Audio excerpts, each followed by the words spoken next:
जब बात हो इलेक्ट्रॉनिक्स की तब बस एक ही नाम, सैमसंग स्मार्ट प्लाजा के सभी इलेक्ट्रॉनिक्स की विशालतम रेंज। अब लाइव डेमो के साथ चुने।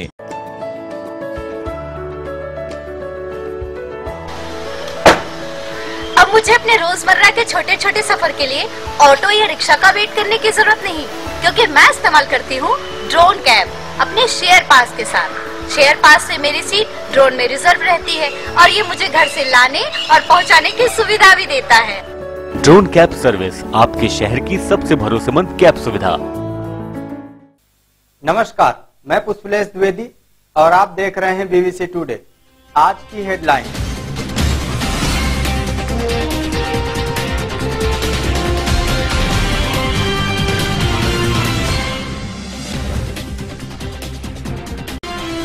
बम्पर वोटिंग ने बढ़ाई नेताओं की धड़कन, अब नफा नुकसान पर मंथन शुरू।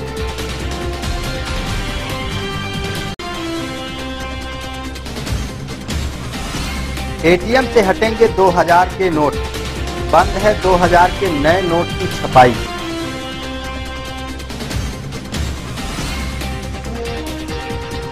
बंदियों को मिले कंबल, रिहन सुपर थर्मल पावर की पहल।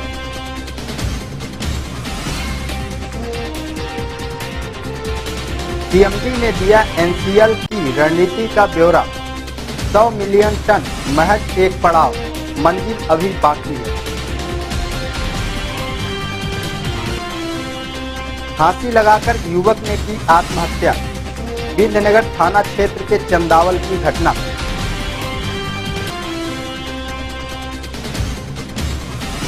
रेलिया बैरन पिया को लिए जाए रे, लोक गायिका मालिनी ने बिखेरा सुरों का जादू।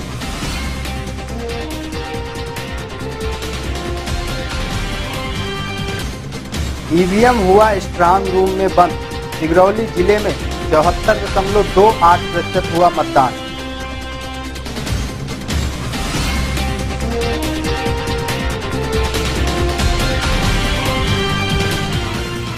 अब खबरें विस्तार से। बम्पर वोटिंग ने बढ़ाई नेताओं की धड़कन। जिले में बुधवार को हुए 74.28% रिकॉर्ड मतदान ने नेताओं की धड़कनें बढ़ा दी हैं। मतदान के बाद अब नफा नुकसान पर मंथन शुरू हो गया है। जिला में 2013 में हुए विधानसभा चुनाव की तुलना में इस बार मतदान का प्रतिशत बढ़ा है। चूँकि यह चुनाव बिना लहर का था और उम्मीदवारों पर निर्भर था, लिहाजा मतदान का प्रतिशत बढ़ने को लोग अपने अपने हिसाब से गणित लगा रहे हैं। चुनाव विश्लेषकों और राजनीतिक समीक्षकों की इस मुद्दे पर राय अलग अलग है। कुछ इसे सत्ता विरोधी मानते हैं तो कुछ इससे इत्तेफाक नहीं रखते हैं। हालांकि ज्यादातर समीक्षकों की राय में इसे सीधे तौर पर सत्ता विरोधी नहीं माना जा सकता है। राजनीतिक दलों और कुछ चुनाव समीक्षकों का कहना है कि मतदान का प्रतिशत अधिक होना किसी भी तरफ जा सकता है। समीक्षकों का कहना है कि मत प्रतिशत बढ़ने को सीधे तौर पर सत्ता विरोधी नहीं माना जा सकता है। एटीएम से हटेंगे 2000 के नोट। नोटबंदी के बाद चलन में आए 2000 के नोट जल्द ही एटीएम से हटाए जाएंगे। चुनिंदा एटीएम से ही अब 2000 के नोट निकाले जा सकेंगे। इनकी जगह आगामी 4 माह तक 50% एटीएम बूथों से 200 रुपए के नोट निकाले जा सकेंगे। रिजर्व बैंक के निर्देशानुसार सभी बैंक अपने एटीएम नई करेंसी के माफिक तैयार कर रहे हैं। अधिकतर एटीएम में 500, 200 और 100 रुपए के नोट ही मिलेंगे। रिजर्व बैंक का पूरा फोकस अब 200 रुपए के नोट पर है। निकट भविष्य में न सिर्फ 200 रुपए की करेंसी का चलन बढ़ेगा, बल्कि 100% एटीएम इसके लिए तैयार किए जाएंगे। रिजर्व बैंक का निर्देश है कि 500 की एक गड्डी देने के बजाय 200 की 2 और 100 की एक गड्डी दी जाए। दरअसल नोटबंदी के बाद रिजर्व बैंक ने करेंसी की किल्लत खत्म करने के लिए 2000 रुपए के नोटों की बम्पर सप्लाई की थी। नतीजा यह हुआ कि किल्लत तो कम हुई, लेकिन लोगों की तिजोरी में पहुंचे नोट वापस नहीं आए। रिजर्व बैंक ने नोटों की जमाखोरी को स्वीकार किया और 1 साल पहले 2000 रुपए के नोटों की छपाई कम कर दी थी। बताया जा रहा है कि 2000 के नए नोटों की छपाई अब पूरी तरह से बंद है। हालांकि इसे घोषित तौर पर स्वीकार नहीं किया जा रहा है। बंदियों को मिले कंबल, रिहन सुपर थर्मल पावर स्टेशन द्वारा सोनभद्र कारागार में 350 बंदियों को जाड़े से निजात दिलाने हेतु कंबल का वितरण किया गया। कंबल वितरण के दौरान बतौर मुख्य अतिथि उपस्थित सुनील सिंह, न्यायाधीश एवं सचिव विधिक सेवा प्राधिकरण ने कहा कि इन जरूरतमंद बंदियों को कंबल, पहनने के वस्त्र, बेडशीट, तौलिया आदि आवश्यक सामग्री उपलब्ध कराने हेतु समाज के लोगों को आगे आना चाहिए। कंबल वितरण के लिए श्री सिंह ने एनटीपीसी की तारीफ की तथा बंदियों की समस्याओं से रूबरू भी हुए। उक्त अवसर पर एनटीपीसी रिहंद के वरिष्ठ नेत्र विशेषज्ञ डॉक्टर तन्मय मिश्रा एवं पीआरओ मिथिलेश कुमार श्रीवास्तव ने कंबल वितरण के पश्चात जेल की सुविधाओं की जानकारी जेल अधीक्षक एमएल यादव तथा जेलर रमाकांत दोहरे से ली। सीएमडी ने दिया एनसीएल की रणनीति का ब्यौरा। एनसीएल के सीएमडी प्रभात कुमार सिन्हा ने कहा कि चालू वित्त वर्ष के लिए निर्धारित 100 मिलियन टन कोयला उत्पादन एवं डिस्पैच लक्ष्यों को पार करते हुए कंपनी कोयला उत्पादन एवं प्रेषण के नए शिखर पर पहुंचेगी। लेकिन कंपनी की इस उपलब्धि की कामयाबी का महज एक पड़ाव मानते हुए एनसीएल को सफलता के नए सफर पर निकलना है। श्री सिन्हा गुरुवार को कंपनी के 34वें स्थापना दिवस के केंद्रीय कार्यक्रम को संबोधित कर रहे थे। एनसीएल के बीना कोयला क्षेत्र के स्टेडियम में आयोजित समारोह में एनसीएल परिवार के सदस्यों एवं हितग्राहियों के विशाल जन समूह को संबोधित करते हुए उन्होंने कहा कि कोयले के लिए एनसीएल पर निर्भर देश के बिजली घरों के पास पर्याप्त कोयले का स्टॉक है और आने वाले समय में इससे और बढ़ोतरी होगी। उन्होंने आने वाले समय में कंपनी के कोयला खदानों में सरफेस माइनर मशीन का इस्तेमाल बढ़ाए जाने का ऐलान किया। सरफेस माइनर एक इको फ्रेंडली मशीन है जिसके जरिए बिना ड्रिलिंग एवं ब्लास्टिंग के तथा साइज का कोयला निकलता है। पर्यावरण की और बेहतरी के लिए उन्होंने इस मशीन का प्रायोगिक इस्तेमाल ओबी रिमूवल भी करने की बात कही। समारोह को पूर्व अध्यक्ष सह प्रबंध निदेशक U Kumar, Raghunandan Mishra, AK Das, SV Chaoji, Virendra Kumar Singh एवं सुश्री शांतिलता साहू ने भी संबोधित किया। कार्यक्रम में कंपनी के कॉफी टेबल बुक कोलाज का विमोचन भी किया गया। कार्यक्रम में कंपनी के विभिन्न कार्यों में उत्कृष्ट प्रदर्शन करने वाले अधिकारियों, कर्मचारियों, कोयला क्षेत्रों एवं परियोजनाओं को सम्मानित किया गया। बीना स्टेडियम में कार्यक्रम स्थल पर लगाई गई साइंस एवं टेक्नोलॉजी प्रदर्शनी पर दर्शकों की भारी भीड़ उमड़ी। फांसी लगाकर युवक ने की आत्महत्या। बिंदनगर थाना अंतर्गत चंदावल गांव के निवासी संजीव कुमार विश्वकर्मा नामक युवक ने बीते दिवस की रात अपने कमरा में फांसी लगाकर अपनी इह लीला समाप्त कर ली है। घटना की खबर लगते ही परिवार में मातम सा माहौल छा गया। सूचना मिलते ही पहुंची विंध्यनगर पुलिस ने शव का पंचनामा तैयार कर जिला चिकित्सालय में पोस्टमार्टम कराने हेतु भेजा। बताया जाता है कि मृतक संजीव विश्वकर्मा के पिता बचपन में ही गुजर गए थे। वहीं अज्ञात लोगों द्वारा कुछ वर्षों पूर्व उसके मां की भी निर्मम हत्या कर दी गई थी। बीते 1 साल पूर्व पत्नी ने भी आग लगाकर अपनी आत्महत्या कर ली थी, जिससे संजीव ने भी एकांकी जीवन देते हुए अंततः आत्महत्या कर ली। रेलिया बैरन पिया को लिए जाए रे। एनसीएल के श्रम साधकों को नमन के साथ बुधवार की शाम कंपनी के बीना कोयला क्षेत्र के स्टेडियम में मशहूर लोक गायिका पद्मश्री श्रीमती मालिनी अवस्थी जैसे ही मंच पर उपस्थित हुई, दर्शकों से खचाखच भरा स्टेडियम तालियों की गड़गड़ाहट से गूंज उठा।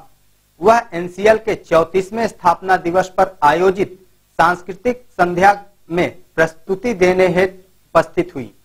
दीपों से दुल्हन की तरह सजे बीना स्टेडियम और शानदार आतिशबाजी की तुलना अयोध्या की दिवाली से करते हुए उन्होंने कार्यक्रम की शुरुआत मोरे राम अवध घर आए गीत से की। फिर अपने गाए हुए मशहूर लोकगीतों से उन्होंने जो शमा बांधा, उन्हें उसमें कहीं भी पता नहीं चला कि 3 घंटे कैसे बीत गए। चाबी ले गए रे बलमुआ, मांगे ननद रानी कंगना, रेलिया बैरन पिया को लिए जाए रे, सारी कमाई गंवाई रसिया जैसे मशहूर लोक गीतों को गाकर उन्होंने दर्शकों को लोक संगीत के रंग में रंग दिया। लोक संगीत को नई ऊंचाई देने में गिरजा देवी, भिखारी ठाकुर, महेंद्र मिश्र, बेगम अख्तर जैसे महान शख्सियतों को याद करते हुए उन्होंने इन महान विभूतियों के गाए हुए गीतों को भी सुनाया।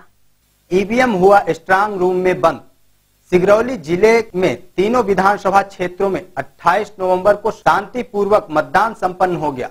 निर्धारित समय सीमा समाप्त होने के बाद भी कई केंद्रों में मतदाता मतदान के लिए लाइन में लगे रहे।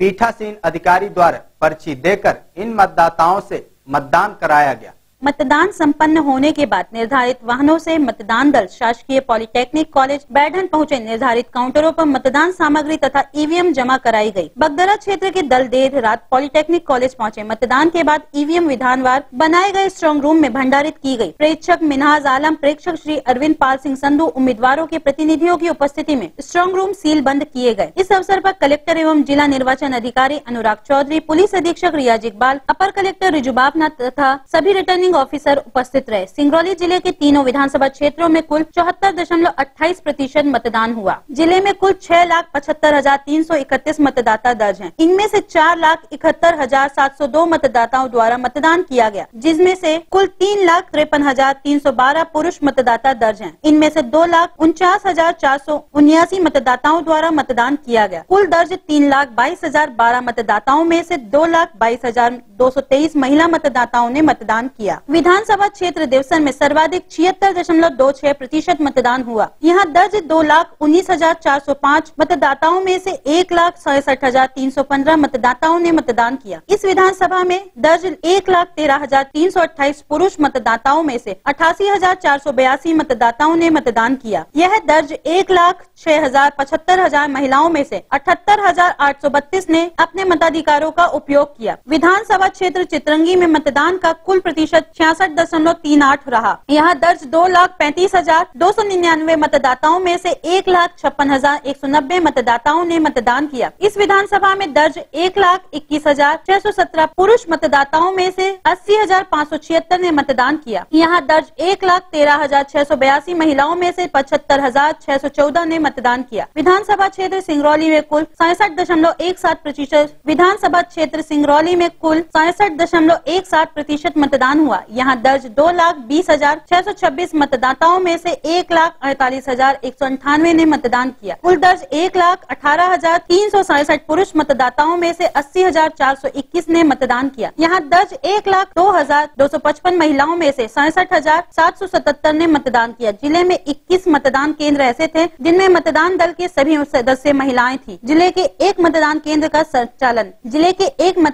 का संचालन दिव्यांग कर्मचारियों द्वारा किया गया। इसमें भी सुगमता के साथ मतदान संपन्न कराया गया। शांतिपूर्वक मतदान संपन्न कराने पर कलेक्टर एवं जिला निर्वाचन अधिकारी अनुराग चौधरी ने अधिकारियों तथा कर्मचारियों के प्रति आभार व्यक्त किया है। और अब चलते चलते प्रमुख हेडलाइन एक बार फिर से।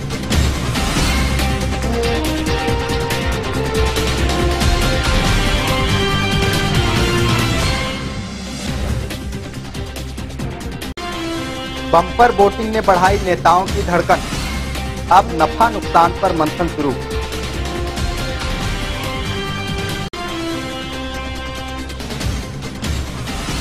एटीएम से हटेंगे 2000 के नोट, बंद है 2000 के नए नोट की छपाई।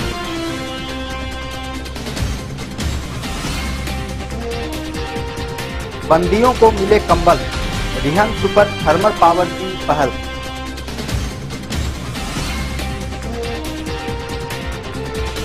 सीएमडी ने दिया एनसीएल की रणनीति का ब्यौरा, 100 मिलियन टन महज एक पड़ाव, मंजिल अभी बाकी है।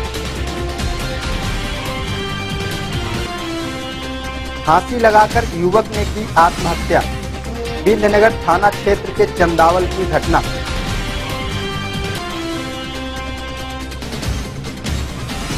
रेलिया बैरन पिया को लिए जाए रे, लोक गायिका मालिनी ने बिखेरा सुरों का जादू।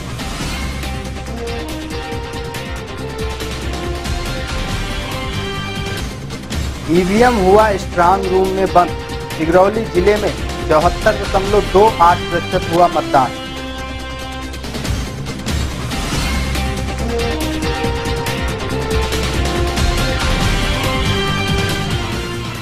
अब तक की खबरें इतनी ही। कल फिर मिलेंगे बीबीसी टुडे में ताजा खबरों के साथ। तब तक के लिए नमस्कार। अब मुझे अपने रोजमर्रा के छोटे छोटे सफर के लिए ऑटो या रिक्शा का वेट करने की जरूरत नहीं, क्योंकि मैं इस्तेमाल करती हूँ ड्रोन कैब अपने शेयर पास के साथ।